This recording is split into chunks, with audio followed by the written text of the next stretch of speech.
அனைவருக்கும் வணக்கம். கவிஞரேறு வாணிதாசனாரின் ஆத்திச்சூடி. நம்முடைய வாழ்க்கை பயணத்தை செப்பனிட்டு முறையா வாழ வேண்டும். அந்த மாதிரி வாழற வாழ்க்கை தான் நெறியான வாழ்க்கைன்னு சொல்லப்படுது.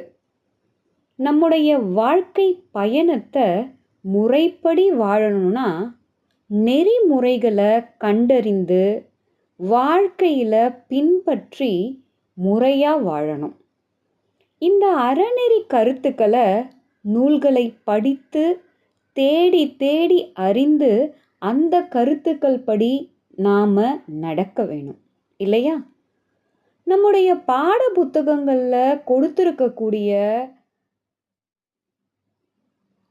நுண்மையான கருத்துக்கள் எல்லாம் வெறும் பாடப்பகுதியில் மனப்பாட பகுதிக்காக கொடுக்கப்பட்டவை இல்லை. இவை அனைத்தையும் வாழ்வியல் முறையோடு நம்ம தொடர்பு படுத்தி நம்முடைய வாழ்க்கையை நெறிப்படுத்தவே கொடுக்கப்பட்டிருக்கக்கூடிய கருத்துக்கள். இந்த கருத்துக்கள் எல்லாத்தையும் நம்முடைய வாழ்க்கையில பயன்படுத்தி ஒரு நெறியான வாழ்க்கையை வாழ வேண்டும் என்கிறார் நம் கவிஞரேறு வாணிதாசனார்.